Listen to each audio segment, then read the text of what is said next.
Alors, on va commencer le temps de la parole par prier. Seigneur Dieu Tout-Puissant, je prie, Père.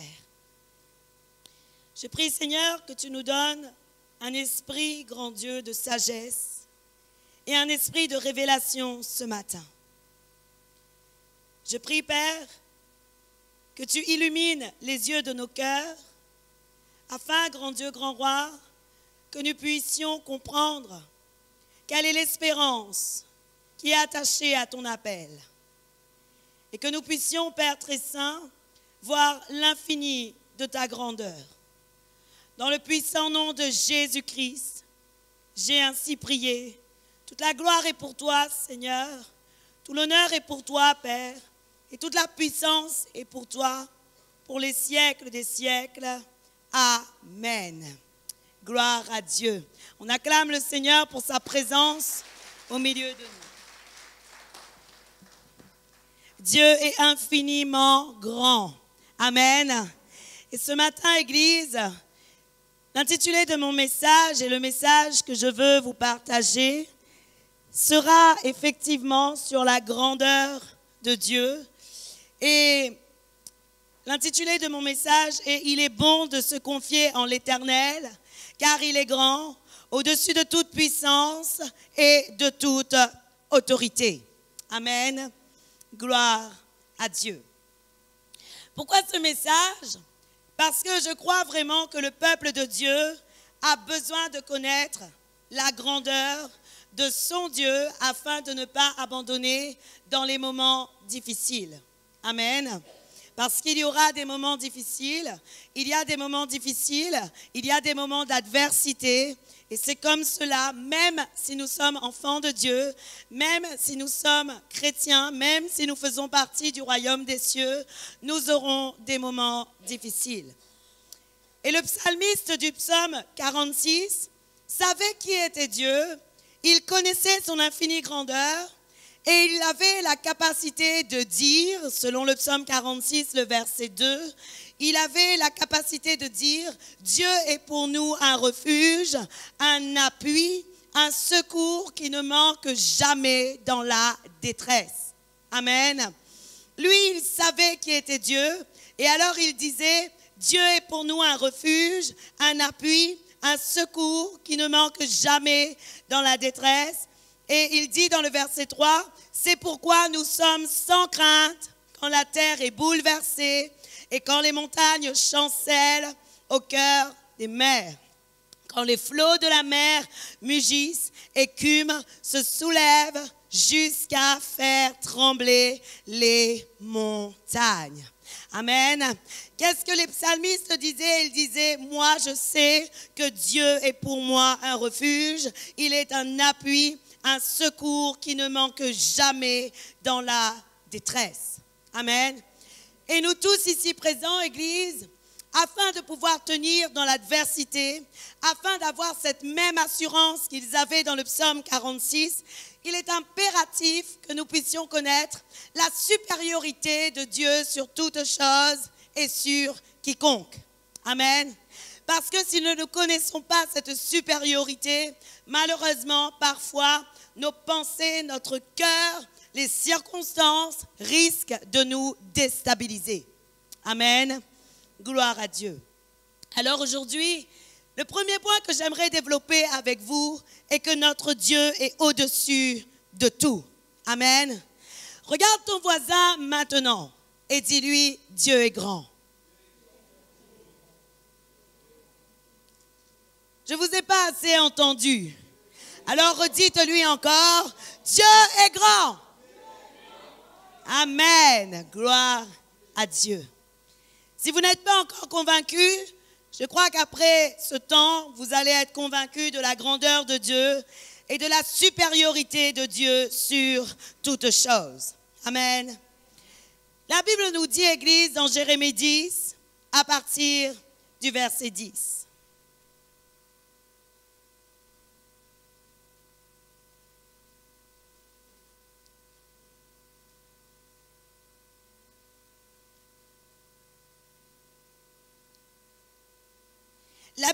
« 」 « 」 « 」 « 」 « 」 « 」 « 」 « 」 « 」 « 」 « 」 « 」 « 」 « 」 « 」 « 」 « 」 « 」 « 」 « Mais l'Éternel est Dieu en vérité. Il est un Dieu vivant et un roi éternel.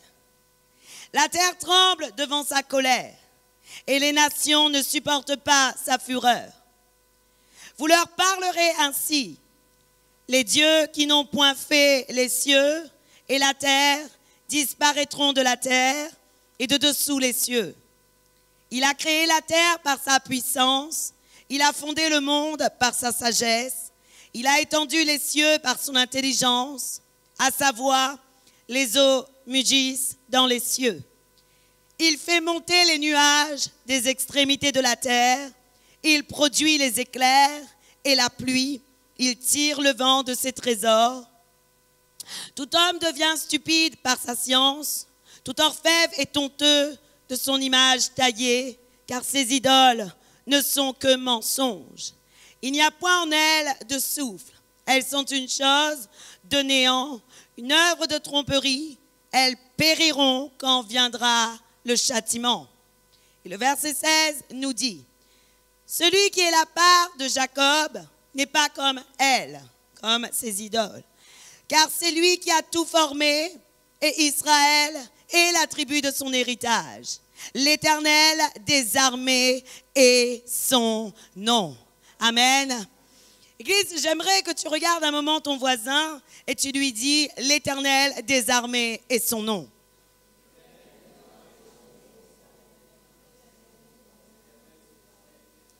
Amen. Redites encore aux personnes que vous voyez un peu fatiguées. Peut-être que vous les voyez fatiguées, mais qu'elles ne le sont pas. Mais même, redites-lui: l'Éternel des armées est son nom.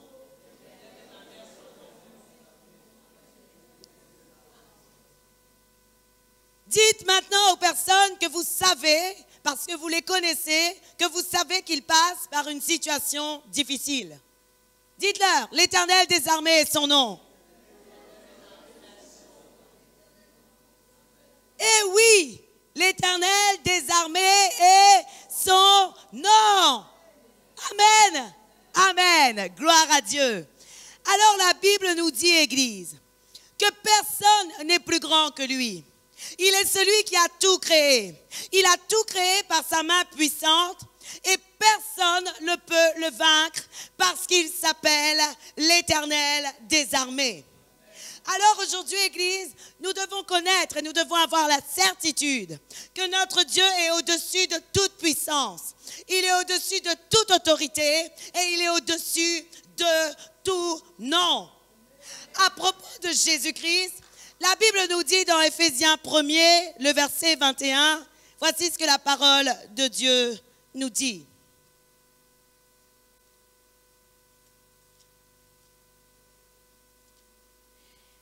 La Bible dit: au-dessus de toute domination, de toute autorité, de toute puissance, de toute dignité, de tout nom qui peut être nous nommé, non seulement dans le siècle présent, mais encore dans le siècle à venir. Amen. Le peuple de Dieu a besoin de se souvenir de ces mots. Il est au-dessus de toute domination. Il est au-dessus de toute autorité. Il est au-dessus de toute puissance, de toute dignité, de tout nom qui peut être nommé. Non seulement dans les siècles présents, mais encore dans les siècles à venir. Amen. Bien que sur la terre, Jésus soit au-dessus de tout. Lorsque nous serons dans les cieux, lorsque nous serons au royaume des cieux, il sera encore au-dessus de tout. Et alors que Éphésiens 1, le verset 21, parle de Jésus-Christ, j'aimerais vous rappeler, Église, que la Bible nous dit que Jésus-Christ lui-même a déclaré: moi et le Père, nous sommes un. Autrement dit, si la parole de Dieu nous dit que Jésus-Christ est au-dessus de toute autorité, au-dessus de toute domination, au-dessus de toute puissance, au-dessus de toute dignité, c'est aussi, et ce sont aussi les attributs de notre Dieu qui est dans le ciel. Amen. Parce que Jésus-Christ et Dieu sont un. Amen. Gloire à Dieu. Aujourd'hui, Église, je veux vraiment vous parler de ces choses parce que je remarque que bien que les personnes soient chrétiens, bien que les personnes soient enfants de Dieu, beaucoup ont toujours peur des divinités, beaucoup ont toujours peur des actes de sorcellerie, ou encore d'autres pensent que les conséquences passées vont encore les atteindre. Et peut-être que ce n'est pas ton cas à toi, mais il y a des personnes, et je vous l'assure, je sais ce que je vous dis, il y a des personnes qui ont toujours peur des idoles, des divinités et de ce que d'autres pourraient leur faire à l'extérieur, de ce que quelqu'un pourrait faire un acte de sorcellerie contre eux. Il y a encore des personnes, même enfants de Dieu, qui ont peur de ces choses.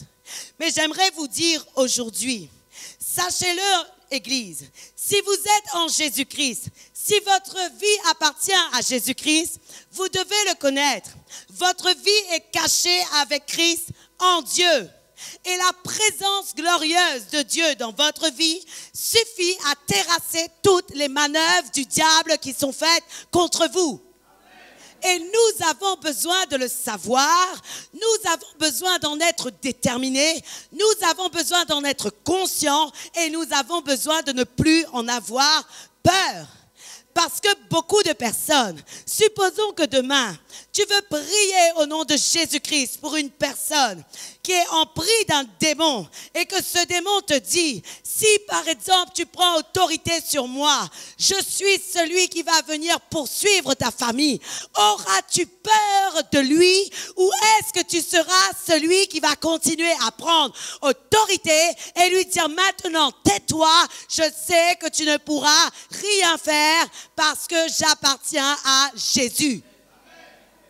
Malheureusement, Église, beaucoup de personnes, tant que le cas ne leur est pas arrivé, ils ne se posent pas cette question. Mais le jour où un sorcier vient leur dire, si tu ne sors pas de là, je fais quelque chose pour toi et je lie ta vie à jamais. Lorsqu'ils sont confrontés à ce genre de situation, ils ont peur et ils sont des personnes qui commencent à être enfermées dans des pensées captives, dans des pensées destructives pour leur vie de foi. Et voilà pourquoi, Église, le peuple de Dieu a besoin d'être équipé et savoir que notre Dieu est au-dessus de toute divinité. Amen. Approfondissons le sujet. La Bible nous dit dans 1 Samuel 5.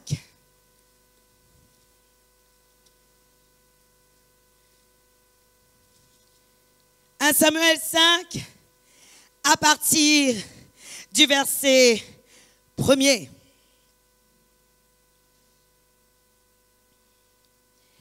Les Philistins prirent l'arche de Dieu et ils la transportèrent d'Eben-Ézer à Asdod. Après s'être emparés de l'arche de Dieu, les Philistins la firent entrer dans la maison de Dagon et la placèrent à côté de Dagon. Avant d'aller plus loin, je veux vous expliquer qui est Dagon selon la parole de Dieu.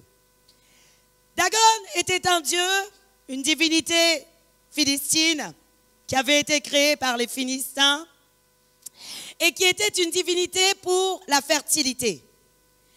Et Dagon était représenté par le corps d'un poisson, la tête d'un homme et les mains d'un homme. Et voici ce que la Bible nous dit alors que les Philistins avaient emmené l'arche de Dieu, c'est-à-dire ce qui représentait la présence de Dieu pour le peuple d'Israël, alors qu'ils avaient amené l'arche de Dieu là où était Dagon également. Voilà ce que la parole de Dieu nous dit dans le verset 3 et le verset 4. Le lendemain, les Asdodiens qui s'étaient levés de bon matin trouvèrent Dagon étendu la face contre terre, devant l'arche de l'Éternel. Ils prirent Dagon et le remirent à sa place. Le verset 4, la Bible dit, le lendemain encore, s'étant levés de bon matin, ils trouvèrent Dagon étendu la face contre terre, devant l'arche de l'Éternel. La tête de Dagon et ses deux mains étaient abattues sur le seuil, et il ne lui restait que le tronc. Amen. Gloire à Dieu. La parole de Dieu, Église, nous montre que là où il y avait l'arche de l'Alliance, là où il y avait la présence glorieuse de Dieu, qui était associée dans une pièce à une divinité qui était appelée Dagon, la Bible nous dit que le premier jour par lequel les Philistins sont entrés dans cette pièce, ils ont vu Dagon étendu la face contre terre. Et alors qu'ils l'ont relevé, le deuxième jour, lorsqu'ils sont encore revenus, ils ont vu cette fois Dagon. Le corps seulement, avec la tête et les mains qui avaient été disloqués du corps. Église, j'aimerais vous dire, si la parole de Dieu nous parle de ces choses, c'est parce que la Bible veut nous montrer que la présence glorieuse de Dieu suffit à terrasser la puissance des ténèbres. Parce que je veux te le dire, aucune divinité n'est supérieure à Dieu. Et pourquoi les Philistins ont vu Dagon allongé devant l'arche de Dieu? Parce que toute idole, tout esprit démoniaque s'allonge et s'incline devant l'Éternel. Tous, ils s'allongent et ils s'inclinent devant l'Éternel. Et je vais vous dire ensuite pourquoi ils ont trouvé la tête et les mains disloquées de ce corps de poisson. Parce que Dieu voulait montrer au peuple qu'aucune partie, aucune créature humaine ne peut s'associer à des choses démoniaques. Aucune partie de l'humanité ne peut être associée aux choses démoniaques. Et alors, Dieu voulait montrer sa supériorité au monde. Et là encore, j'aimerais te dire, Église, la présence glorieuse de Dieu suffit à terrasser toutes les présences démoniaques qu'il pourrait y avoir dans ta vie. J'aimerais vous le dire parce que je crois vraiment que beaucoup se laissent sous des jougs étrangers, se laissent égarer par des mensonges du diable. Ils se laissent croire qu'ils sont encore captifs, qu'ils sont encore prisonniers. Mais aujourd'hui, je veux te le dire, tous ceux qui appartiennent à Jésus et tous ceux qui invoquent la présence glorieuse de Dieu, qui vivent selon sa parole et qui l'aiment, toutes ces personnes sont délivrées de la puissance des ténèbres et de la puissance démoniaque. Il suffit aujourd'hui de voir que des chrétiens se laissent encore embobiner par les démons, à leur faire croire que s'ils font ci ou ça, ils vont malheureusement être possédés. Ça suffit, Église. Un chrétien ne peut plus être possédé dès lors qu'il a donné sa vie à Jésus. Un chrétien ne peut plus être possédé s'il a donné sa vie à Jésus-Christ. Surtout si l'Esprit de Dieu est en lui. Et si l'Esprit de Dieu habite en lui, un chrétien ne peut plus être possédé. Alors arrêtez de croire les ruses du diable. Arrêtez de croire les mensonges du diable qui veut encore vous faire croire que vous pouvez être soumis à la puissance des ténèbres. Aujourd'hui, Église, à un moment donné, il faut que le peuple de Dieu grandisse. Amen. Et il faut que le peuple de Dieu arrête de croire qu'ils ont tout le temps besoin de délivrance et de délivrance. La délivrance, oui, une fois. Ensuite, il faut arrêter de le croire. Pourquoi? Parce que si l'Esprit de Dieu est en toi, aucun autre esprit ne peut entrer et pénétrer en toi. Si l'Esprit de Dieu est en toi, la maison n'est pas vide. Si l'Esprit de Dieu est en toi, l'Esprit de Dieu est celui qui envahit toute la maison. Si l'Esprit de Dieu est en toi, l'Esprit de Dieu est celui qui envahit toute la maison. Le problème aujourd'hui, Église, c'est lorsque les chrétiens font des compromis avec la parole de Dieu. Et lorsque l'Esprit de Dieu n'est pas totalement pleinement en eux. Parce que si ce n'est pas l'Esprit de Dieu qui les habite, ce sont d'autres choses. Et voilà pourquoi c'est un problème. C'est pourquoi il faut vraiment avoir une vraie conversion lorsqu'on vient à Jésus, afin que nous soyons délivrés totalement de toute la puissance des ténèbres et que l'Esprit de Dieu vienne en nous, Église. Amen. Mais aujourd'hui, je veux te le dire, il faut que tu arrêtes de croire les mensonges des ténèbres qui te font croire que malheureusement, le diable est celui qui va te dominer. Je suis désolée de dire, nous ne sommes pas n'importe qui, Église. Nous ne sommes pas n'importe qui. Nous appartenons au roi des rois et nous avons la puissance de l'Éternel en nous. Et nous sommes de ceux qui invoquons la présence de Dieu tous les jours dans nos vies. Nous sommes de ceux qui recherchons la présence de Dieu tous les jours dans nos vies. Et j'aimerais te dire, maintenant, si quelqu'un veut te menacer par des actes de sorcellerie, si quelqu'un veut te dire qu'ils vont faire quelque chose avec leurs idoles contre toi, ne crois pas en ces choses, ce sont des mensonges du diable. J'aimerais vous le dire, Église, ces idoles ne peuvent rien faire contre toi. Ces idoles ne peuvent rien faire contre quiconque. La Bible nous dit dans le psaume 115, le verset 4.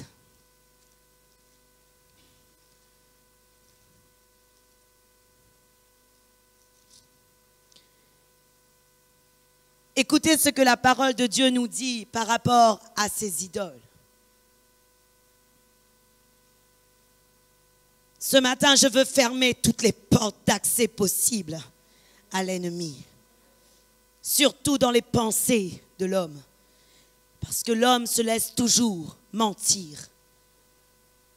La Bible nous dit, leurs idoles sont de l'argent et de l'or. Elles sont l'ouvrage de la main des hommes. Elles ont une bouche et ne parlent point. Elles ont des yeux et ne voient point. Elles ont des oreilles et n'entendent point. Elles ont un nez et ne sentent point. Elles ont des mains et ne touchent point. Des pieds et ne marchent point. Elles ne produisent aucun son dans leur gosier. Amen.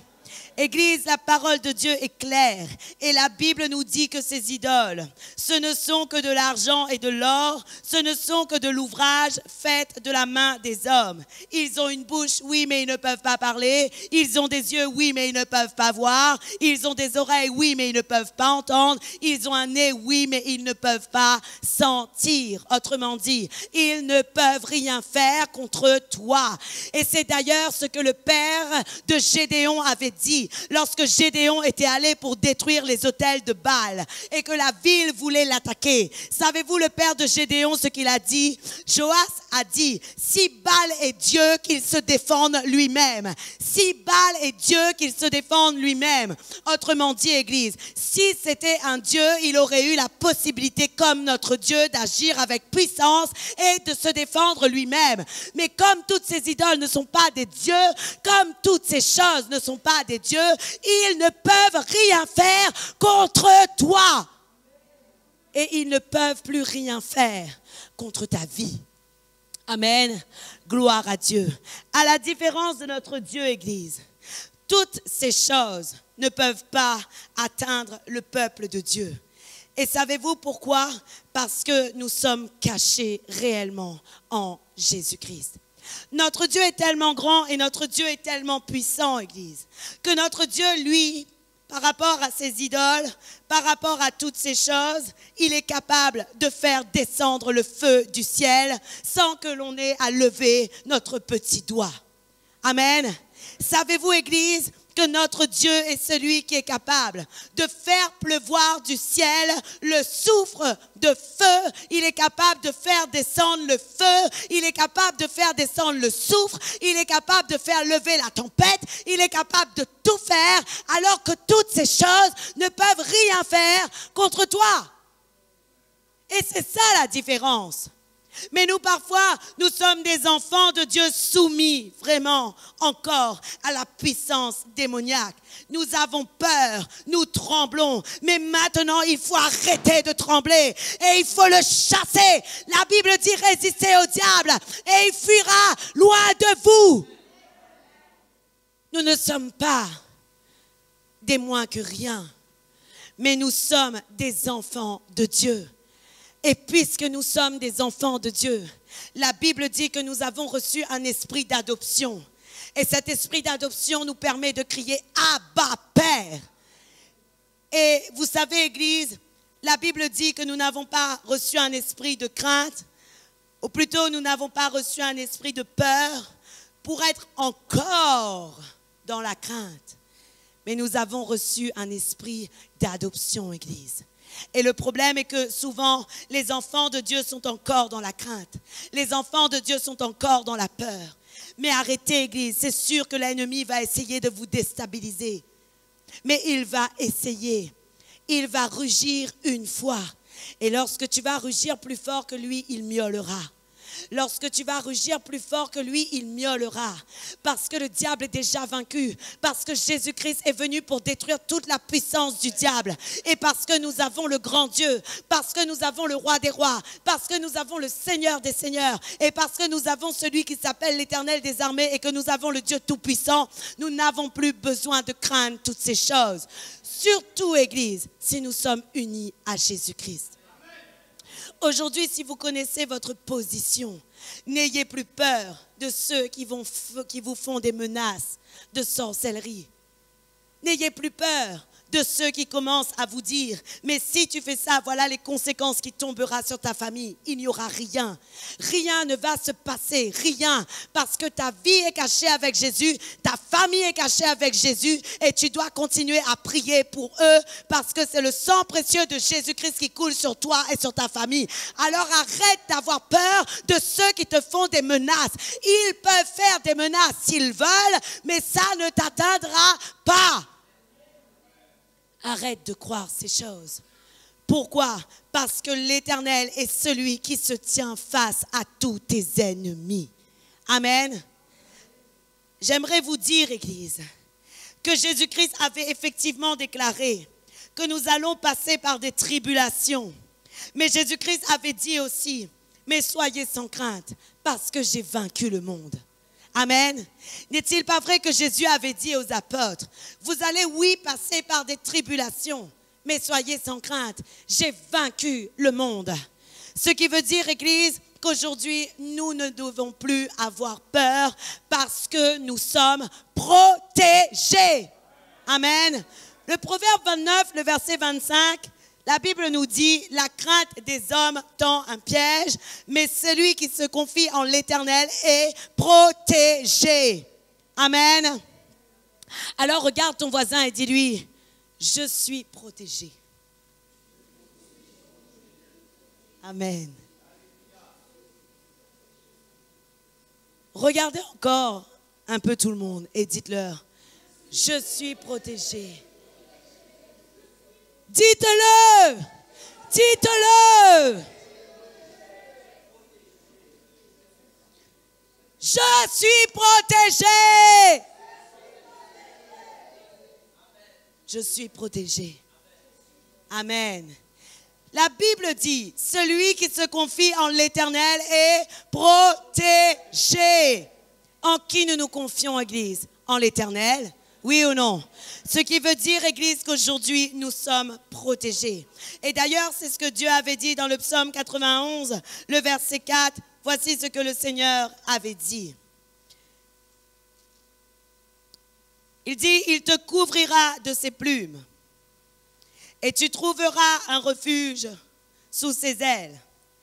Sa fidélité est un bouclier et une cuirasse. Amen. Gloire à Dieu. La Bible dit dans le verset 14 du psaume 91, « Puisqu'il m'aime, je le délivrerai, je le protégerai, puisqu'il connaît mon nom. » Amen. Parce que tu aimes Dieu. La Bible dit, Église, que Dieu dit, il te délivrera, il te protégera. Pourquoi? Parce que tu connais aussi son nom. Amen. Que veut dire aimer Dieu? Parce que c'est peut-être notre compréhension de la parole de Dieu qui crée des failles aussi dans notre vie.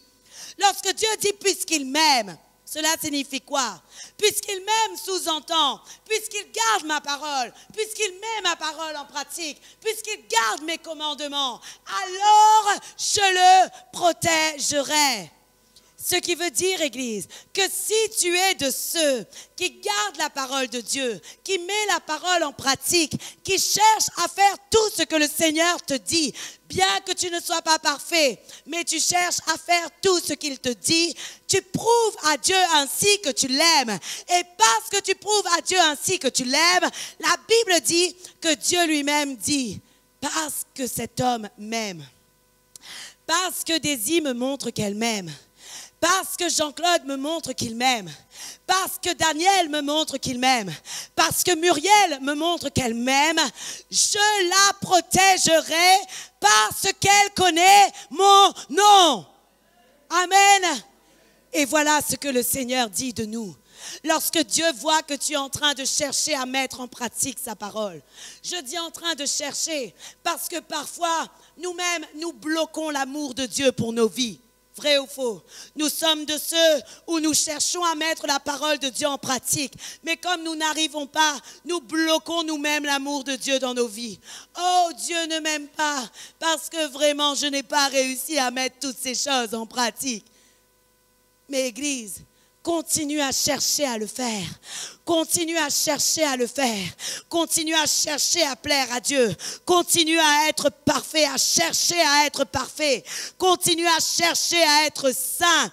Parce que c'est l'Éternel, lorsqu'il va voir l'intérêt que tu as pour son royaume, il dit lui-même, il te protégera et il te délivrera.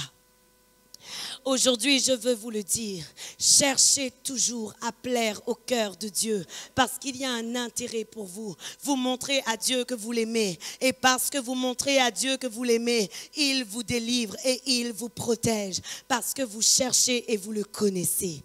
Amen. Et ça, c'est vraiment une grâce que le Seigneur nous fait. Et j'aimerais vous dire plus qu'une grâce, c'est une promesse que Dieu avait fait même au temps de Moïse. Amen.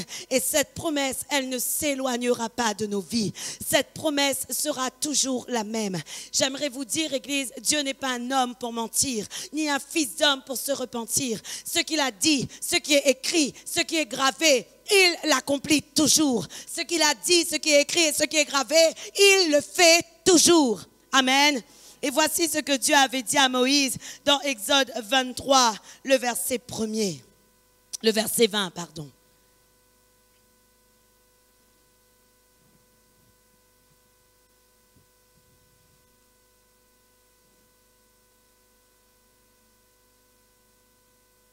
Dieu a dit à Moïse, voici, j'envoie un ange devant toi pour te protéger en chemin et pour te faire arriver au lieu que j'ai préparé.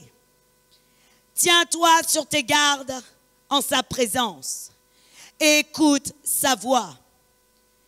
Ne lui résiste point, parce qu'il ne pardonnera pas vos péchés, car mon nom est en lui. Et si tu écoutes sa voix, et si tu fais tout ce que je te dirai, écoutez bien ce que Dieu a dit à Moïse. Je serai l'ennemi de tes ennemis et l'adversaire de tes adversaires.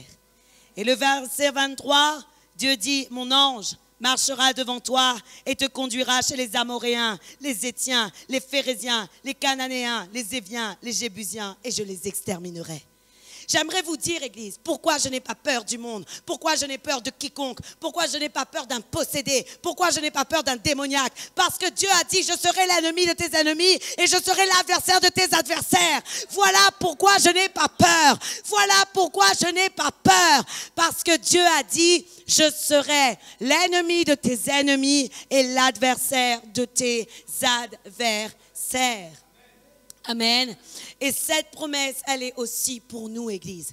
De même que Dieu a dit à Moïse qu'il allait envoyer son ange devant lui. Savez-vous, Église, de même, vous avez également des compagnons d'œuvre et que vous avez dans vos vies des anges également qui ont été envoyés par Dieu afin de vous aider. La Bible nous dit, Église, dans Hébreux 1, le verset 14, que les anges sont des esprits au service de Dieu, envoyés pour aider ceux qui sont sur la voie du salut. Dans cette version, la Bible dit, ne sont-ils pas tous des esprits au service de Dieu, envoyés pour exercer un ministère en faveur de ceux qui doivent hériter du salut? Amen.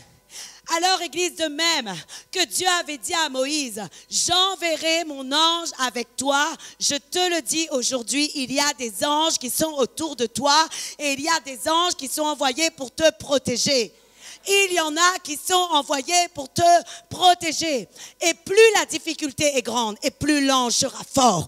Plus la difficulté est grande, et plus l'ange sera fort. Plus la difficulté est robuste, et plus il y a des combats, et plus les anges de Dieu seront nombreux. Plus il y a de démons autour de toi, et plus Dieu va envoyer sa myriade. Plus il y en a, et plus Dieu va te protéger. Et aujourd'hui, Église, nous ne devons plus avoir peur.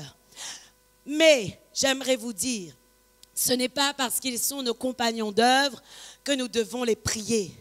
Parce que nous ne devons pas prier les anges.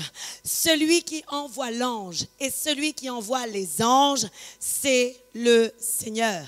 La Bible nous dit dans le psaume 91, le verset 11, « Il donnera l'ordre à ses anges de te garder où que tu ailles. » Car il leur donnera à ses anges de te garder dans toutes tes voies. C'est Dieu qui ordonne aux anges. Tu ne peux pas demander à un ange, viens m'aider. Tu ne peux pas t'adresser à un ange. Tu ne peux pas le faire même si tu connais qu'il y en a qui s'appellent Michael et un autre qui s'appelle Gabriel et un autre dans la parole qui s'appelle Lucifer, mais lui, tu ne l'appelleras jamais. Mais tu ne peux pas appeler un ange. Tu ne peux pas appeler un ange. Tu ne peux ni appeler Gabriel, ni appeler Michael. Tu n'as pas le droit de le faire parce que l'ange avait dit à Jean, ne te prosterne surtout pas devant toi parce que je suis un serviteur comme toi. Alors tu ne peux pas prier les anges. Tu peux seulement te confier en Dieu. Et c'est Dieu qui envoie l'armée pour toi.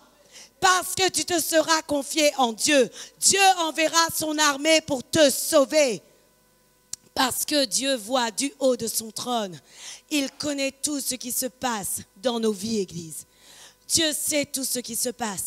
La Bible nous dit que tous les jours, il y a des anges qui montent et qui descendent pour faire des rapports à Dieu sur notre vie.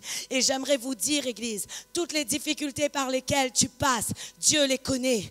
Toutes les situations dans lesquelles tu es, Dieu les connaît. Et même s'il y a des combats, même s'il y a de l'adversité, n'oublie pas que tu sers un grand Dieu et que ce grand Dieu, cet éternel des armées, est celui qui va envoyer son armée pour te délivrer et pour te protéger.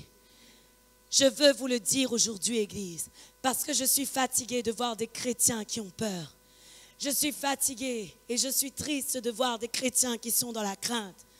Je suis triste de voir des chrétiens qui sont sous des jougs étrangers et qui continuent à se soumettre alors que nous avons le roi des rois et le seigneur des seigneurs. Et nous n'avons plus à avoir peur face à l'adversité. Elle est là, mais Jésus a dit, j'ai vaincu le monde. L'adversité est là et c'est sûr. Mais Dieu et Jésus-Christ a dit, j'ai vaincu le monde. Maintenant, Église, j'aimerais quand même faire une parenthèse sur le fait qu'en règle générale, l'homme n'est pas ton ennemi. Notre seul ennemi, et j'aimerais que nous tous ici présents, nous en soyons conscients, notre seul ennemi, c'est le diable. Et le diable pourrait utiliser n'importe qui, du moins ceux qui se laissent faire par lui. Parce qu'il y en a qui malheureusement se laissent encore faire par l'ennemi. Ils se laissent faire parce qu'ils ne connaissent pas vraiment la réalité de Dieu et ils ne vivent pas selon le Saint-Esprit. Et comme ils ne vivent pas selon le Saint-Esprit, malheureusement parfois ils sont des instruments du diable. Et ces instruments du diable sont ceux qui malheureusement vont être utilisés contre nous. Moi je les appelle les agents du diable. Moi je les appelle comme ça. Le diable envoie ses agents, il envoie des personnes pour essayer de te déstabiliser, pour essayer de te faire mal et même pour cracher du venin dans ta vie.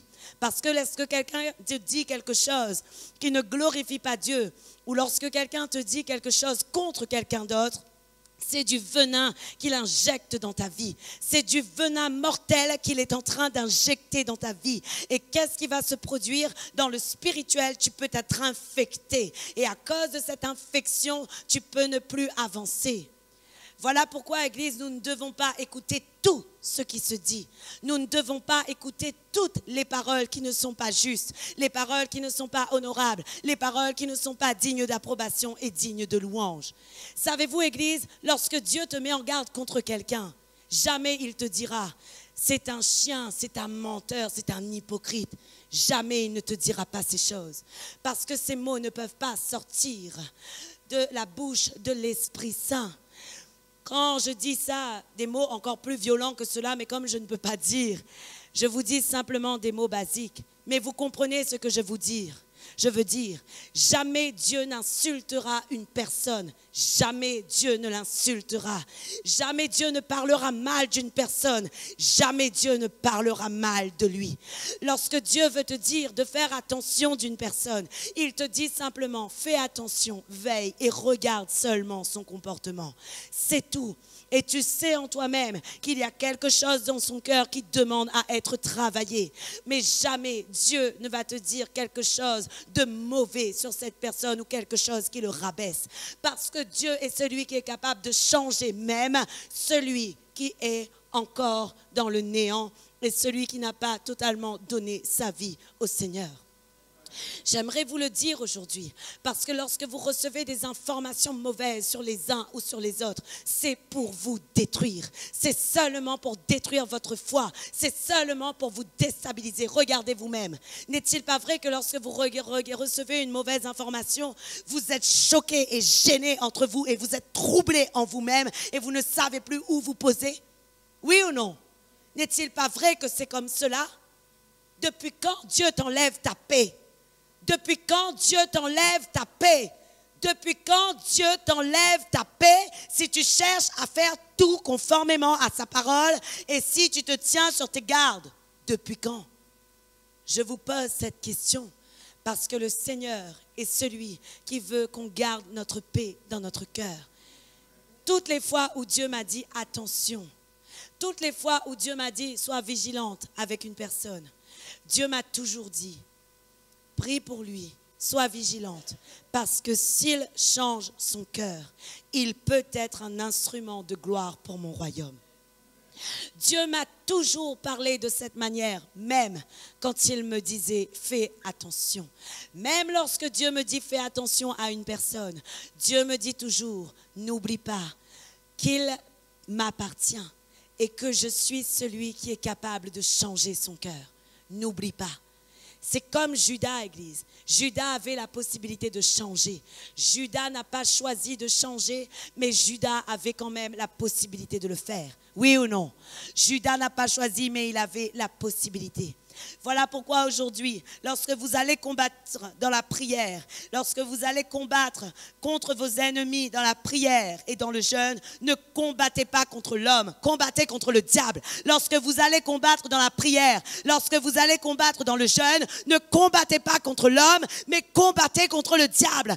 Combattez contre tout esprit qui domine sa vie. Combattez contre ces esprits qui dominent sa vie, mais ne combattez pas contre l'homme, parce que l'homme est celui que Dieu veut sauver. Amen. Gloire à Dieu. L'homme n'est pas le diable non plus. Amen. Savez-vous, Église, que le diable ne peut pas posséder un corps en lui-même?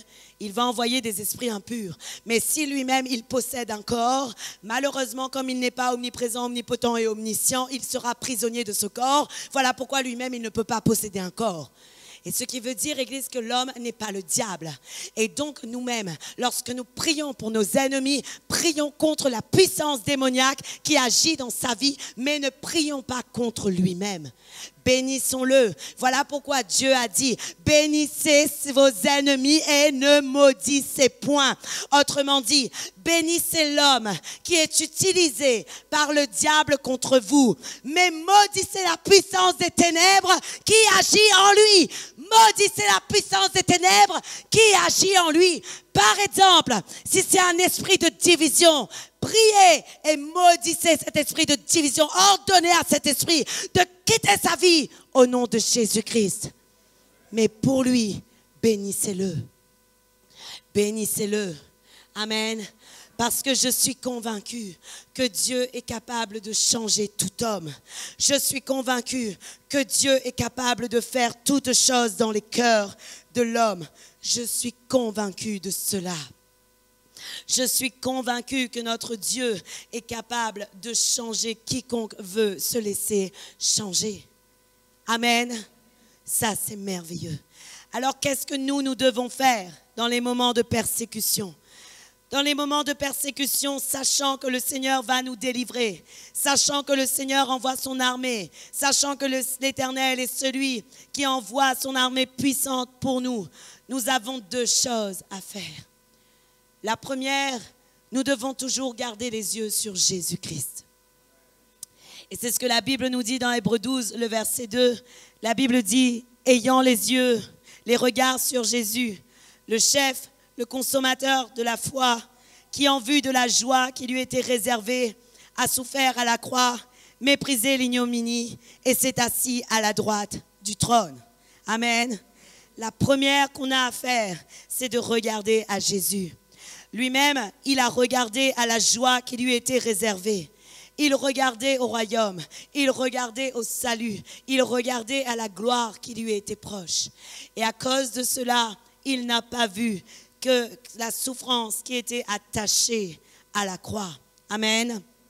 Je crois que Jésus s'y attendait et que humainement, il le savait. Et d'ailleurs, voilà pourquoi à un moment donné, il disait, dans le jardin de Gethsémane, « Mon âme est triste à en mourir. » Parce que son âme et son corps le rappelaient ces choses. Mais son esprit était tourné vers le Seigneur. Et comme son esprit était tourné vers le Seigneur, il a pu aller jusqu'à la croix. Il est mort et il est ressuscité pour nous. Amen. Et nous de même, Église, nous devons avoir les yeux fixés sur Jésus.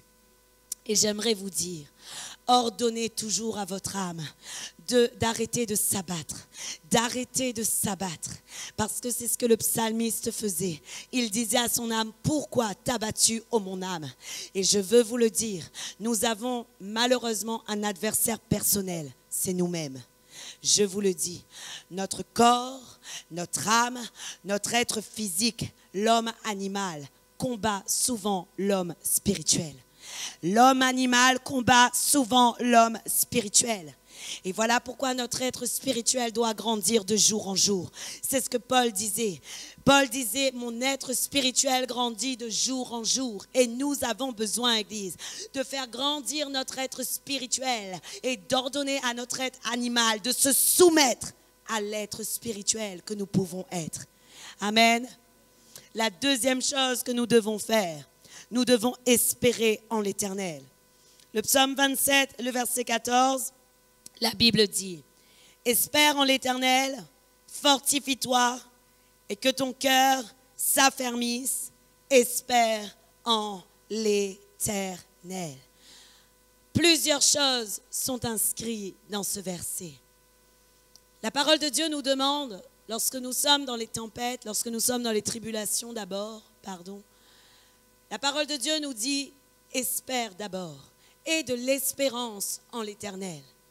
La deuxième chose que la parole de Dieu te dit, il te dit, sois fort, fortifie-toi. Et la troisième chose que Dieu te dit, que ton cœur s'affermisse. Jamais Dieu te dit abandonne, oui ou non? Avez-vous déjà vu quelque part où Dieu te dit abandonne, si tu veux, c'est pas grave? Jamais. Je n'ai jamais vu dans la parole de Dieu où Dieu nous dit abandonne. Dieu nous dit justement d'aller et de regarder vers le but et de courir la course et de continuer à regarder vers le but. Avez-vous déjà fait du tir à l'arc?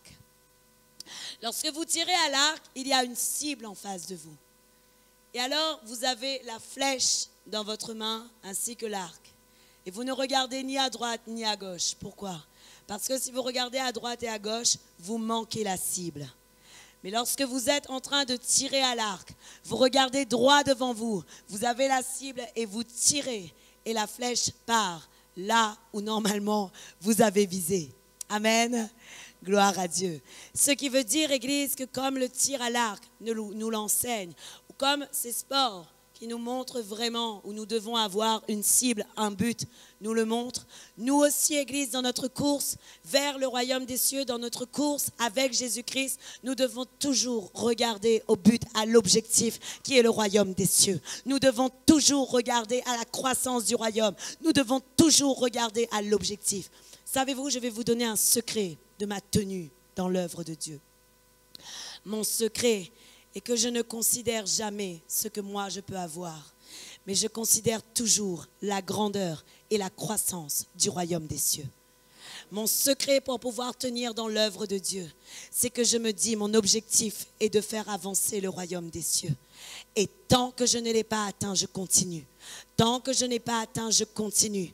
Et voilà pourquoi j'avance. Mais si je regardais à tous les à côté, si je regardais à tout ce qui se passait à côté, si je regardais au monde, si je regardais aux hommes, jamais je serais de ceux qui continueraient. Mais moi, mon secret à moi, c'est de toujours regarder au royaume, de regarder à Jésus et de dire, Jésus, si tu as souffert la croix et si tu es passé par la croix, je passerai par la croix aussi. Je passerai par la croix parce que je sais que pour avoir la couronne de gloire, il faut avoir d'abord la couronne d'épines. Et voilà pourquoi je continue d'avancer. Mais il est sûr que si je regarde au monde, et si je regarde à la fatigue, et si je regarde à la tristesse, et si je regarde à la souffrance, et si je regarde à l'organisation, il est sûr que je dis, Seigneur, stop, maintenant, c'est terminé. Mais comme je regarde au royaume, et comme je regarde à Golgotha, comme je regarde à la couronne d'épines, et comme je regarde encore plus loin et que je regarde à la couronne de gloire, alors je continue d'avancer. Amen. Et aujourd'hui, je veux vous le dire, Église, dans l'épreuve, dans les tribulations, regardez à la couronne de gloire. Sachez-le, vous devez passer par la couronne d'épines, mais vous allez passer par la couronne de gloire. Amen. Gloire à Dieu. Vous allez arriver à la couronne de gloire. Et alors le psaume 27 nous dit, espère et toujours de l'espérance. La différence entre nous et un non-converti, c'est que nous avons une espérance. Oui ou non? Et quelle est l'espérance? D'être sauvé, d'avoir part à la vie éternelle, d'être ressuscité et d'avoir part au royaume des cieux et à la couronne de gloire, à la couronne de victoire. Ça, c'est notre espérance. Notre espérance, c'est d'avoir part à toutes les merveilles que Dieu nous promet dans son royaume. Et ça, c'est merveilleux. Savez-vous, Église, quand je compte et que je dis, Seigneur, tout l'or que j'aurai dans les cieux, waouh! Il vaut mieux que je passe par cela, parce que l'or des cieux est un or qui n'est pas un or qui corrompt les cœurs. L'or des cieux est pur. L'or des cieux n'est pas l'or de Moloch. L'or des cieux est un or pur. Il n'est pas un or qui corrompt les cœurs. Et voilà pourquoi nous devons aspirer à le recevoir. Amen. La Bible nous dit, sois fort. Et voilà une parole certaine, que ton cœur s'affermisse. Combien de fois mon cœur a été un obstacle dans ma vie? Mon cœur est parfois un obstacle dans ma vie parce que au lieu vraiment d'avoir un cœur ferme, d'avoir les positions de Dieu dans ma vie parfois, mon cœur est encore ce petit cœur charnel qui me dit « Oh non, n'y va pas parce que vraiment, tu vas avoir mal, les gens vont parler et ils vont crier. Lorsque tu vas commencer à leur porter la parole, ils vont te jeter. N'y va pas, ne fais rien parce que ton cœur est celui qui veut te déstabiliser. » Mais lorsque tu as un cœur ferme, lorsque tu as un cœur raffermi et lorsque tu sais tout ce que Dieu te demande au plus profond de ton cœur, lorsque les inscriptions de Dieu sont inscrites dans ton cœur, le cœur ne peut plus être celui qui te ralentit parce que lorsque ton cœur bat, ce sont les paroles de Dieu qui battent en toi. Ce sont la ferveur de Dieu qui bat en toi. C'est la ferveur de Dieu qui bat en toi et que cette ferveur devienne vivante en toi, que maintenant ton cœur s'affermisse par les paroles de la vérité qui vont venir s'implanter dans ta conscience et dans ton cœur. Et c'est ce que Dieu veut qu'on ait, Église. Amen. Gloire à Dieu. L'autre point que j'aimerais vous développer, Église, c'est que Dieu est grand parce qu'il est aussi au contrôle de toutes les tempêtes de ta vie. Amen. J'aimerais te le dire, Église. Regarde ton voisin et dis-lui, ta tempête n'est rien pour Dieu.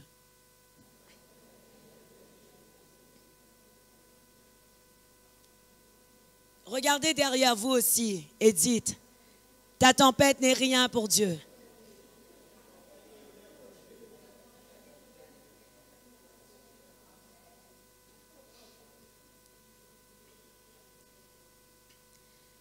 J'aimerais vous développer 3 sortes de tempêtes auxquelles nous pouvons faire face dans notre vie de foi. Il y a une 4e dont parle la parole, mais ce n'est pas dans ce contexte qu'on en parle. C'est la 4e tempête que la parole de Dieu parle lorsque le retour de Jésus-Christ se fera et lorsque ceux qui n'ont pas obéi à Dieu, malheureusement, ils seront soumis et alors que nous-mêmes, nous serons enlevés. Mais ce n'est pas l'objet de mon message ce matin. Alors j'aimerais nous développer que ces 3 sortes de tempêtes auxquelles nous pouvons faire face dans notre vie de foi. Je les ai bien sûr renommées. La première tempête que je connais selon la parole, c'est la tempête provoquée. La deuxième tempête que je connais selon la parole, c'est la tempête inattendue. Et la 3e tempête que je connais selon la parole, c'est la tempête prévisible. Je vais vous expliquer. La tempête provoquée, c'est celle qui est occasionnée, du fait de notre désobéissance. C'est une tempête que nous avons nous-mêmes provoquée dans nos vies. C'est la tempête type Jonas. Jonas 1, le verset 1 à 4, nous parle de cette tempête provoquée.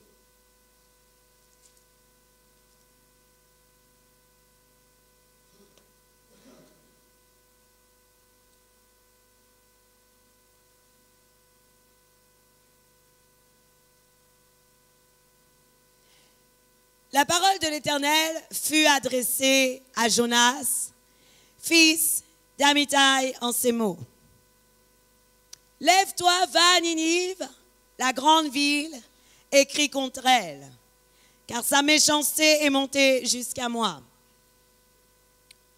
Et Jonas se leva pour s'enfuir à Tarsis, loin de la face de l'Éternel. Il descendit à Jaffo, et il trouva un navire qui allait à Tarsis. Il paya le prix du transport et s'embarqua pour aller avec les passagers à Tarsis, loin de la face de l'Éternel. Le verset 4 dit, « Et l'Éternel fit souffler sur la mer un vent impétueux, et il s'éleva sur la mer une grande tempête. Le navire menaça de faire naufrage. » Amen. Wow! C'est ça que j'appelle la tempête provoquée. Qu'est-ce que la tempête provoquée? La tempête provoquée est lorsque Dieu te demande de faire quelque chose, mais tu es quelqu'un un peu rebelle, quelqu'un de désobéissant et qui n'en fait qu'à ta tête. Dieu avait dit à Jonas, va à Ninive, et lui, il est allé à Tarsis. Et alors, qu'est-ce qui s'est passé? Pour l'arrêter sur le bateau dans lequel il était, Dieu a envoyé une tempête pour lui faire comprendre, attention Jonas, tu n'es pas du tout dans la voie que l'Éternel veut pour toi.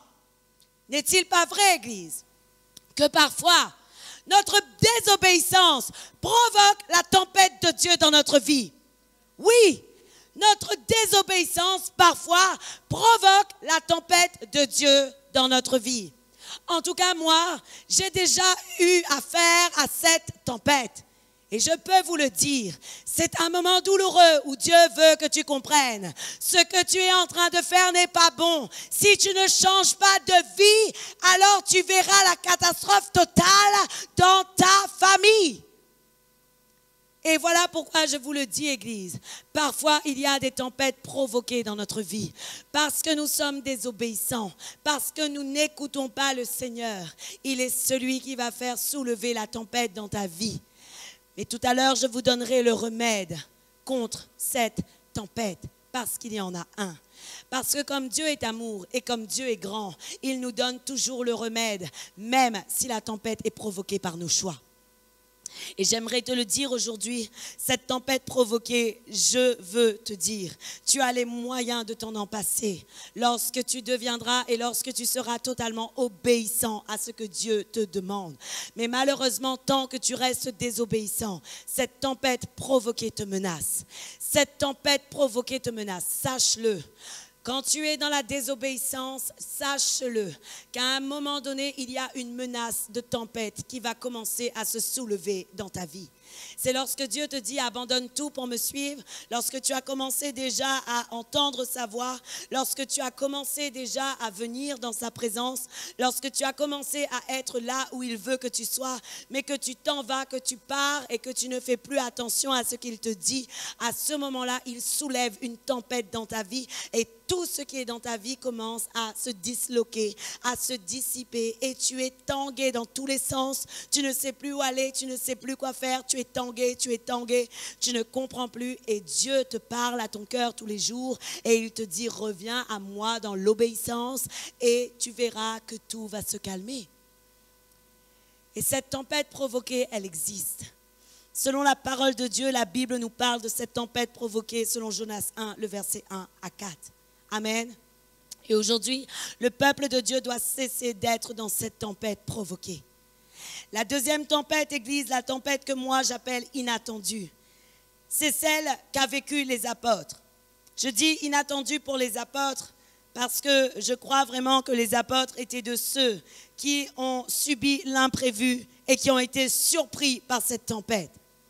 Matthieu 8, le verset 23 et 26 nous en parle. Nous n'allons pas le lire. Mais c'est simplement pour vous donner le verset de cette tempête inattendue qui parfois arrive dans nos vies. Mais Dieu nous demande également d'avoir une bonne attitude dans ces tempêtes. Mais les tempêtes inattendues arrivent. Ce n'est pas tous les jours, Église, que tu vas être prévenu d'une tempête et ce n'est pas non plus tous les jours que tu seras à l'origine de ta tempête. Il y a parfois des tempêtes qui arrivent dans ta vie, qui sont inattendues, mais c'est seulement pour que Dieu te fasse grandir. C'est seulement pour que Dieu te fasse croître. C'est seulement pour que Dieu éprouve ta foi, afin de savoir si ta foi est pure, si ta foi est solide et si toi-même tu es solide. Parce que le Seigneur nous dit que celui qui met en pratique la parole de Dieu est celui qui est fondé sur le roc. La tempête peut venir, mais il ne s'éloigne pas, il n'est pas cassé, il n'est pas brisé. Il reste ferme, attaché en Jésus-Christ. Et parfois, Église, il y a des tempêtes inattendues afin de prouver la valeur de notre foi. Alors, lorsque tu es dans une tempête inattendue, alors même que tu fais tout pour être conforme à la parole de Dieu, alors même que tu sais que tu obéis à Dieu, alors même que tu sais réellement que tu es totalement conforme à ce qu'il demande, sois prêt à faire ce que le Seigneur va te demander tout à l'heure. La troisième tempête, Église, c'est la tempête prévisible. Cette tempête prévisible, c'est celle comme Paul qu'il a vécue dans Acte 27. La Bible nous dit que c'est une tempête où Paul avait été prévenu lorsqu'il était dans le bateau en direction de Rome. La Bible nous dit que Paul avait été prévenu que s'ils allaient passer par la Crète, ils auraient eu affaire à une tempête. Et ce qui s'est passé, Église, c'est que personne n'a écouté Paul. Ils ont continué à aller par la Crète. Mais Dieu est tellement bon que tous étaient sains et saufs. Amen. Bien que c'était une tempête prévenue, tous étaient sains et saufs. Savez-vous, Église, c'est exactement comme, je vais vous donner un exemple. La semaine dernière, dimanche dernier, je vous avais dit, Dieu m'a dit, jeûnez et consacrez-vous bien parce que ce temps d'évangélisation et ces moments de jeûne vont être très difficiles. C'était une tempête prévenue, c'était prévisible. Dieu nous disait qu'il y allait avoir des moments de secousse.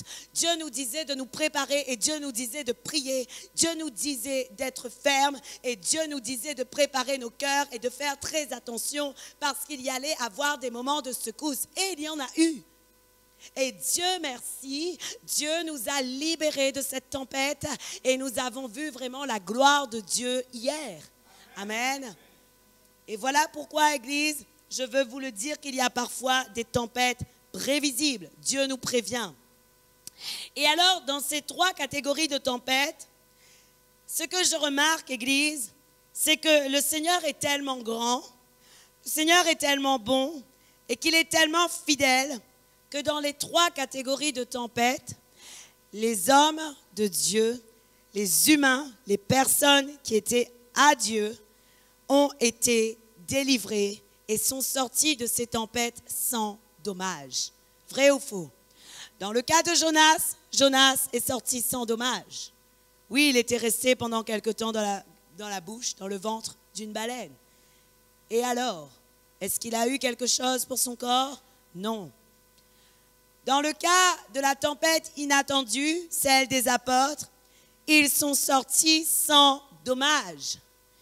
Et dans le cas de la tempête prévisible, celle où Paul a fait face dans Acte 27, vous allez lire chez vous Acte 27, il n'a pas eu non plus de dommages. Et vous savez pourquoi? Parce que Dieu avait dit à Paul. Et c'est ce que j'ai aussi déclaré à Dieu.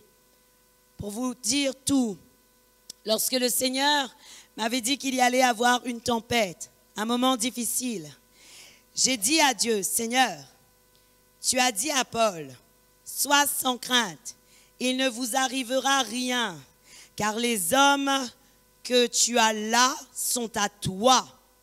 Lorsque Dieu avait dit cela à Paul, moi-même dans la tempête prévisible, j'ai dit à Dieu, Seigneur, souviens-toi que tu avais dit à Paul, sois sans crainte, parce que les hommes qui sont là sont à toi, et ces hommes sont à moi, alors il ne se passera rien. Comme Dieu avait dit à Paul, j'ai repris sa parole, et je lui ai dit, Seigneur, tu as dit à Paul, moi aussi je te le dis. Et à ce moment-là, le Seigneur est celui qui était au contrôle de toutes choses. Et je veux vous le dire, Église, voilà comment faire pour vaincre les tempêtes, que ce soit provoquées, inattendues et prévenues. Dans le cas de la tempête provoquée par la désobéissance, c'est simple, c'est facile et tout le monde va se dire, ben c'est vrai, tout le monde aurait pu savoir ça. Mais si tout le monde aurait pu savoir ça, pourquoi tu ne le mets pas en pratique? Si tout le monde aurait pu savoir ça, pourquoi tu ne le mets pas en pratique? Parce que ça ne t'est pas révélé totalement. Mais si en toi c'est clair, si en toi c'est ferme, alors mets-le en pratique aussi lorsque tu passes par la tempête. La première tempête provoquée, voilà ce qu'il te suffit de faire. Comme Jonas, il te suffit de reconnaître que tu as fait une erreur. Comme Jonas, il te suffit de te repentir. Et il te suffit ensuite d'en tirer la leçon de Dieu et de choisir d'obéir. Dans la tempête provoquée, et je parle à tous ceux qui connaissaient la volonté de Dieu pour leur vie, qui se sont éloignés de la volonté de Dieu pour leur vie, qui passent aujourd'hui par des tempêtes, qui passent aujourd'hui par des moments difficiles. Revenez à Dieu, rentrez dans l'obéissance et vous verrez à quel point Dieu va délivrer votre vie du manque que vous avez. Vous allez voir que lorsque vous allez revenir à Dieu et que lorsque vous allez revenir dans l'obéissance, cette tempête va tout de suite cesser dans ta vie. Parce que c'est ce que Dieu avait fait pour Jonas. Et je sais que des gens sont comme ça ici ce matin. Je le sais. Parce que si Dieu me l'a donné, c'est qu'il sait que vous en avez besoin. Amen. Amen. Gloire à Dieu. La deuxième tempête. Dans la tempête inattendue, voilà ce qu'il faut que tu fasses. Il faut avoir comme Jésus l'a dit aux disciples, il faut avoir la foi. D'abord, dans la tempête inattendue, à un moment donné, Jésus avait dit aux apôtres, « Homme de peu de foi, pourquoi as-tu peur? N'est-il pas vrai, Église, que lorsque les tempêtes arrivent, tu ne sais pas d'où elles arrivent, elles tombent sur toi. Tout à coup, tu as des problèmes de voiture, tu as des problèmes d'argent, tu as des problèmes de travail. Tout à coup, elles tombent sur toi. N'est-il pas vrai que tu es de ceux qui manquent de foi? Tu es là en train de dire, Seigneur, limite les jambes tremblent. On ne peut plus marcher, on ne peut plus aller à l'église. On est malade gastro. Tellement la peur est en nous. N'est-il pas vrai, Église, que dans cette tempête, au lieu d'avoir la foi, au lieu de tenir ferme et au lieu de regarder à la tempête, d'avoir l'audace de la menacer, d'avoir l'audace de se lever face à la tempête, nous sommes de ceux où parfois nous sommes ébranlés. Mais Dieu veut que même dans la tempête inattendue, tu aies la foi et que dans la tempête inattendue, tu te lèves, que tu aies l'audace de regarder à la tempête, de la menacer et de dire à cette tempête, tempête, toi, tu sors de ma vie au nom de Jésus-Christ. À un moment donné, je vous le dis, je vais vous faire un témoignage. J'avais parfois des soucis financiers. Et je ne comprenais pas, je priais, je disais à Dieu, Seigneur, rétablis ma situation, apprends-moi à avoir et à être un bon gestionnaire personnel pour ma vie. Et j'avais toujours ces soucis. Je donnais ma dîme, je faisais tout ce qu'il y avait à faire. Et malheureusement, j'avais ces soucis, je ne comprenais pas. À un moment donné, j'ai écouté une phrase, juste une phrase, c'est tout. Une personne disait un esprit de pauvreté. Tout à coup, j'ai fait waouh, un esprit de pauvreté. Et je me suis dit en moi-même, peut-être que c'est ça. Il veut me dépouiller, mais aujourd'hui, je vais lui parler à cet esprit de pauvreté. Et je vais lui dire, esprit de pauvreté, tu quittes ma vie. Et depuis que je lui ai dit, quitte ma vie, je peux vous l'assurer. Je vois que la main de Dieu est dans mes finances. Je vois que la main de Dieu est dans mes finances. Je vois que la main de Dieu est dans mes entreprises. Parce que j'ai l'audace de dire à ces esprits, quittez ma vie. Quittez ma vie maintenant. Positionnez-vous, Église. Quittez et positionnez-vous et tenez face à l'adversité, à la tempête. Quelle que soit cette tempête inattendue qui peut arriver sur vous, quelle que soit cette tempête qui peut venir à vous, regardez-la en face et menacez-la. Gardez la foi et menacez-la. Et au nom de Jésus-Christ, elle quittera votre vie. Elle quittera votre vie. Parce que la Bible nous dit que Jésus s'est levé, il s'est tenu face à la tempête et il a dit à la tempête, maintenant arrête-toi. Et tout à coup, le calme est revenu. Amen. Je veux te le dire aujourd'hui. Peut-être que tu passes par des tempêtes inattendues. Menace-les et la foi, parce que le calme reviendra aussitôt. La Bible ne nous dit pas que seulement 4 jours, 5 jours après, le calme est revenu. Non. Aussitôt que Jésus avait menacé la tempête, le calme est revenu. Aussitôt, à l'instant même. Amen. Gloire à Dieu. Dans le cas de la tempête prévenue, j'aimerais vous dire, Église, normalement, dans le cas de la tempête prévenue, il s'agirait quand même d'écouter Dieu et d'écouter ce qu'il nous dit de ne pas faire. Mais le problème est que bien souvent, nous sommes un peu rebelles. Dieu nous dit, va pas par la crête. Mais nous préférons écouter celui qui guide le bateau. Et celui qui guide le bateau nous dit, non, continue. Et parfois, nous sommes de ceux qui guidons nous-mêmes notre bateau. Et nous nous disons, bien que Dieu m'a prévenu qu'il ne fallait pas que je fasse ci ou ça, ou de prévenir quelqu'un d'autre, ou de lui dire, et c'est pas grave, je vais continuer dans ma lancée. Pourtant, elle est prévenue, cette tempête. Et Dieu te dit, si tu vas faire ça, voici la conséquence qui va arriver. Mais tu continues quand même. Et Dieu peut utiliser la bouche d'un frère pour te parler. Dieu peut utiliser la bouche d'une sœur pour te parler. Dieu peut te parler dans sa parole. Dieu peut utiliser la bouche de son pasteur pour te parler. Dieu peut utiliser n'importe quelle situation, même un enfant, pour te prévenir. Et Dieu peut utiliser un ange pour te le dire. Dans le cas de Paul, c'était par la bouche d'un ange. Ou, si tu écoutes bien Dieu attentivement, Dieu peut te le dire lui-même. Parce que dans le cas de la semaine dernière, c'est le Saint-Esprit qui m'a fait comprendre que ça allait être difficile. Mais l'Esprit de Dieu m'avait aussi prévenu de prévenir d'autres. J'ai un peu tardé à le faire, mais je l'ai fait après. Amen. Et je crois que si je l'avais fait tout de suite, il y aurait eu quelques conséquences qui ne se seraient pas passées. Et oui, on apprend aussi de ses erreurs. Amen. Et c'est comme ça. Soyons clairs, soyons simples. Moi, je ne suis pas quelqu'un qui te dit « fais ce que je dis » et je ne fais pas ce que je suis en train de dire. Je préfère être un témoin, vous dire ce qu'il faut faire, ce qu'il ne faut pas faire et mettre moi-même la parole de Dieu en pratique. Je ne peux pas emmener le peuple là où moi-même je ne suis pas allé. Oui ou non? Je dois vous amener là où je vais moi-même, là où je suis allé et dans quoi je suis passé. Oui ou non? Et c'est ainsi que vous allez avoir une vie de gloire et une vie de victoire. Amen. Gloire à Dieu. Et alors, dans la tempête prévenue, il faut d'abord écouter ce que le Seigneur te dit. Ensuite, Église, il faut savoir tenir la position et la direction que Dieu te donne. Amen. Et dans la tempête prévenue, il faut toujours être à l'écoute de Dieu, être fermement attaché à lui et à ce moment-là, attendre les directions, les directives et les pas que tu dois faire. Parce que dans la tempête prévenue, Dieu t'accompagnera toujours dans cette tempête pour te dire, va à droite c'est le bon chemin, ou ne passe pas par ce détour, ou n'avance pas dans ces choses, parce que le Seigneur veut te délivrer totalement de cette tempête prévenue. Et dans le cas de la tempête prévenue, Église, nous devons avoir vraiment un attachement total à Dieu et une écoute à ce qu'il a à nous dire. Parce que c'est l'écoute de Dieu, c'est la parole de Dieu et c'est la direction de Dieu qui va te délivrer de cette tempête. Amen. Gloire à Dieu.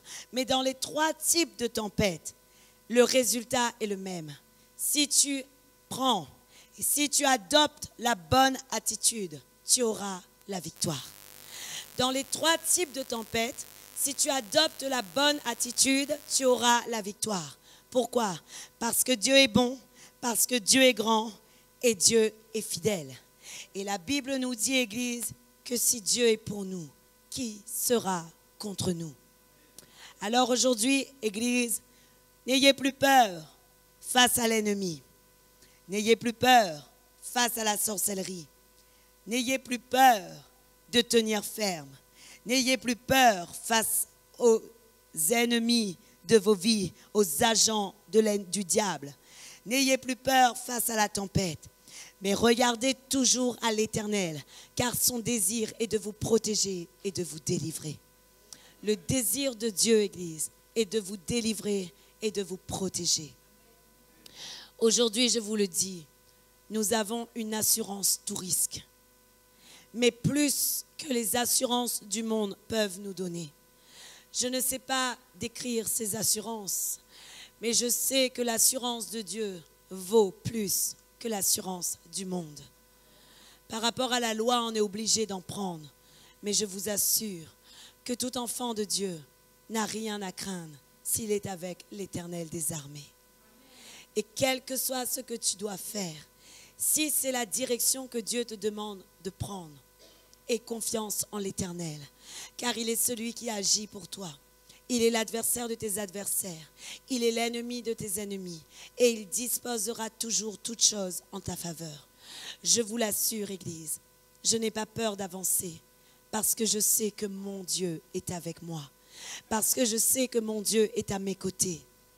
N'ayez jamais peur d'avancer. N'ayez plus peur des hommes. N'ayez plus peur des hommes. Respectez-les. Ne soyez pas désagréables avec le monde. Mais cependant, n'ayez peur de personne. N'ayez peur de rien. Parce que celui qui est en vous est plus grand que celui qui est dans le monde. Et celui qui est en vous s'appelle le Saint-Esprit. Et la Bible dit qu'il est l'esprit de force. Il est l'esprit de force. Ce qui veut dire, Église, que nous avons la possibilité d'arrêter tous les pièges de l'ennemi dans nos vies. Amen. Gloire à Dieu. Aujourd'hui, je veux vous dire, Église, je crois que Dieu cherche des guerriers pour sa gloire. Nous sommes ici tous présents ce matin et nous sommes tous là à entendre ce message. Et quelque part, Dieu est en train de nous dire, pourquoi avez-vous encore peur? De quoi craignez-vous encore? Pourquoi êtes-vous encore troublés? Ne laissez plus votre cœur se troubler. Car si vous obéissez à Dieu, si vous cherchez sa face, et si vous êtes dans ses voies, il est celui qui vous délivrera et vous protégera à coup sûr. Amen. Alors n'ayez plus peur, levez-vous et allez dans les victoires et dans la gloire que le Seigneur a pour nous. Amen. Que le Seigneur soit loué, que le Seigneur soit glorifié parce qu'il est grand. Amen. Gloire à Dieu. Amen. On va se lever pour élever le nom de notre roi.